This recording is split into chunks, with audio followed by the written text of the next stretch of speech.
Porque estos hombres son falsos apóstoles, obreros fraudulentos, que se disfrazan como apóstoles de Cristo. Y no es de extrañar, pues el mismo Satanás se disfraza de ángel de luz. 2 Corintios 11, 13, 14. Hoy en día, la Iglesia está librando una guerra mucho más sutil y peligrosa de lo que muchos nos atrevemos a admitir. No usa cuernos ni escupe fuego. No, canta, alza las manos, se siente santa, y sin embargo, sus raíces están profundamente enterradas en la tierra del engaño.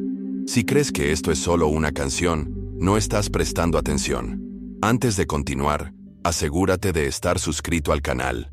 Activa las notificaciones, porque la verdad que estás a punto de escuchar no solo es controvertida, sino crucial para tu supervivencia espiritual. Lo que adoras moldea en quien te conviertes, y algunos nos hemos estado cantando hasta llegar a un acuerdo espiritual.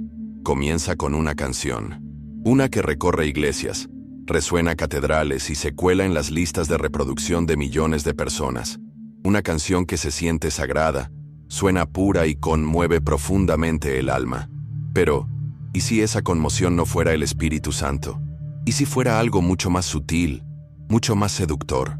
Algo que no te aleja de golpe, sino lentamente, nota a nota, emoción a emoción, hasta que te alejas de donde creías ir. Ese es el tipo de engaño con el que nos enfrentamos, el que se viste con el lenguaje del cielo, mientras susurra la agenda del infierno. Muchos creyentes nunca se detienen a cuestionar lo que cantan, si suena hermoso, si les hace llorar, si les da escalofríos durante la adoración. Asumen que debe ser de Dios. Pero la belleza no es prueba de santidad. La emoción no es lo mismo que la verdad. Y las lágrimas pueden caer en presencia de ídolos con la misma facilidad que en presencia de Dios. Somos criaturas de sentimientos, y Satanás lo sabe. Por eso ya no intenta detener la adoración, sino secuestrarla. Océanos, donde los pies pueden fallar, no es solo una canción, es un símbolo. Un caso práctico de cómo la adoración moderna puede convertirse en un caballo de Troya para el compromiso. Sí, suena poético. Sí, usa lenguaje cristiano. Pero bajo la superficie se esconde una cultura obsesionada con el espectáculo, impulsada por la emoción y adicta a la atmósfera. Una cultura que ha olvidado que la adoración no se trata de nosotros, sino de Él. Y cuando ese cambio ocurre, todo lo que una vez fue sagrado se convierte en entretenimiento disfrazado.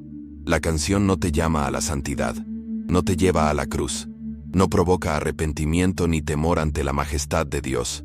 Te invita a una espiritualidad vaga, a una entrega indefinida, a sentimientos sin doctrina, a una pasión sin precisión. Y así es exactamente como actúa el enemigo hoy, no con una mentira obvia, sino con una que se acerca lo suficiente a la verdad como para pasar desapercibida. No necesita construir una nueva religión, solo necesita distorsionar la que ya amamos. Piénsalo, Satanás fue una vez el líder de la adoración celestial.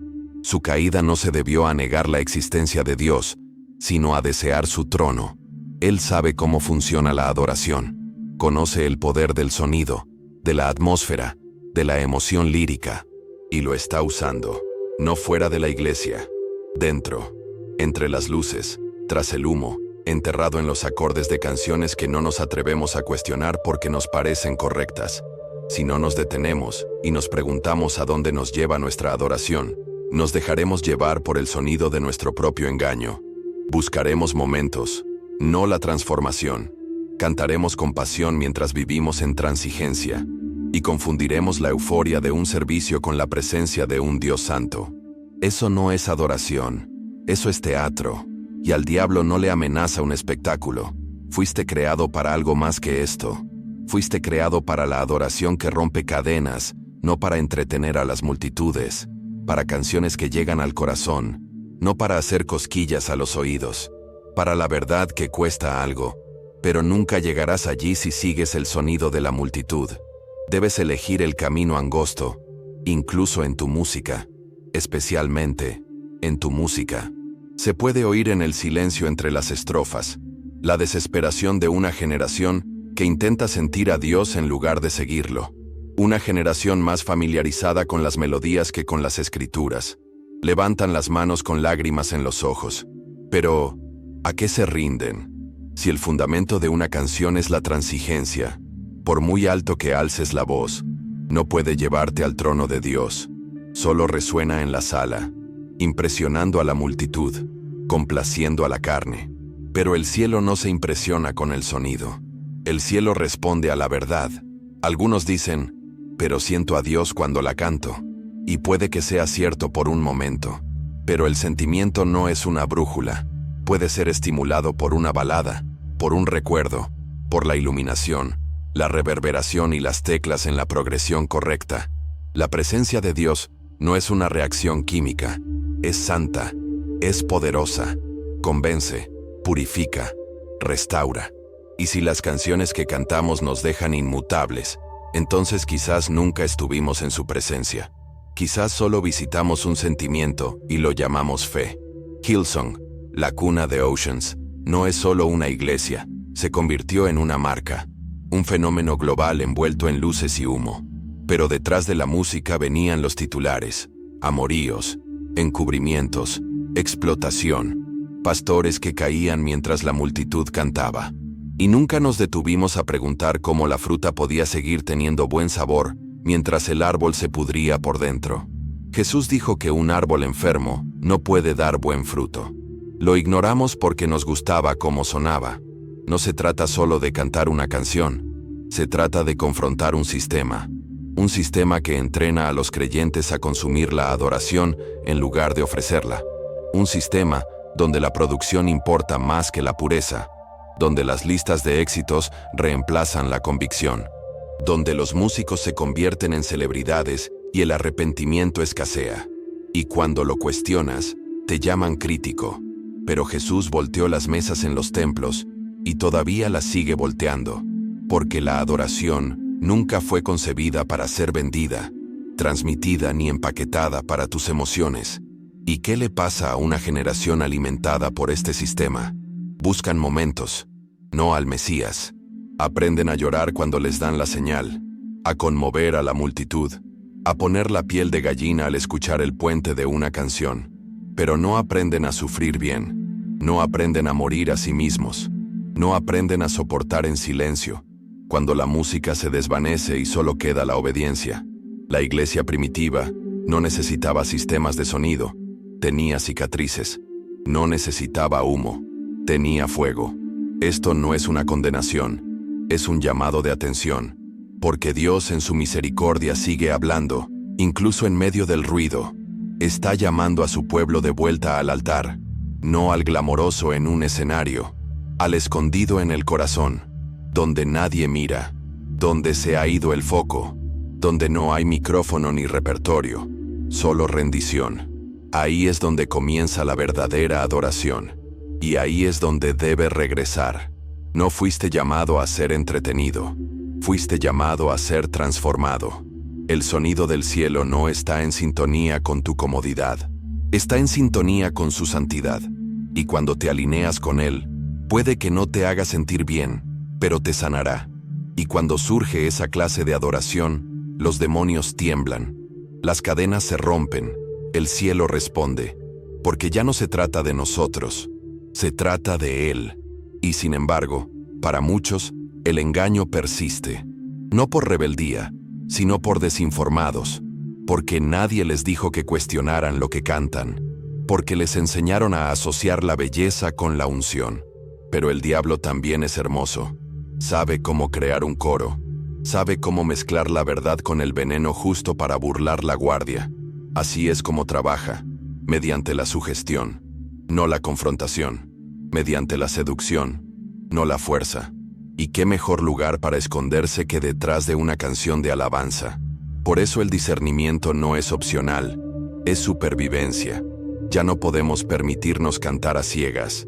Cada letra debe ser sopesada, cada melodía examinada, cada fuente cuestionada. No porque seamos cínicos, sino porque estamos llamados a ser santos.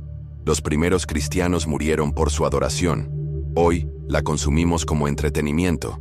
Y en el proceso, hemos permitido que los lobos dirijan nuestros coros y que las serpientes compongan nuestros himnos. Eso debe terminar. Algunos defenderán la canción, pero Dios la usó en mi vida. Y quizás así fue, porque Dios, en su gracia, puede hablar a través de las cosas rotas. Pero eso no significa que sigamos bebiendo de pozos contaminados. La gracia no es permiso para permanecer ciegos. La gracia es la mano que levanta el velo, que te llama, que te invita a aguas más profundas, aguas donde el Espíritu no solo conmueve tus emociones, sino que convence tu alma, aguas donde la verdad ahoga el engaño. Imagina una iglesia que canta canciones nacidas en secreto, no bajo los reflectores, canciones escritas de rodillas, no para las listas de éxitos, letras que resuman escritura, melodías que llevan el peso de la eternidad. Imagina una adoración que no depende de la atmósfera, porque la presencia de Dios ya está ahí. Esa iglesia sacudiría las puertas del infierno. Esa iglesia criaría discípulos, no fanáticos. Esa iglesia sabría la diferencia entre un concierto y una consagración. Pero ese tipo de iglesia empieza contigo, con lo que permites que entre en tus oídos, con lo que expresas con tus labios, con los altares que construyes en tu vida privada. Porque la adoración no empieza en un escenario, empieza en secreto.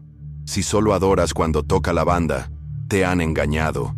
La verdadera adoración cuesta algo, te hace humilde, te expande. No te hace sentir más grande, sino que te hace inclinarte aún más.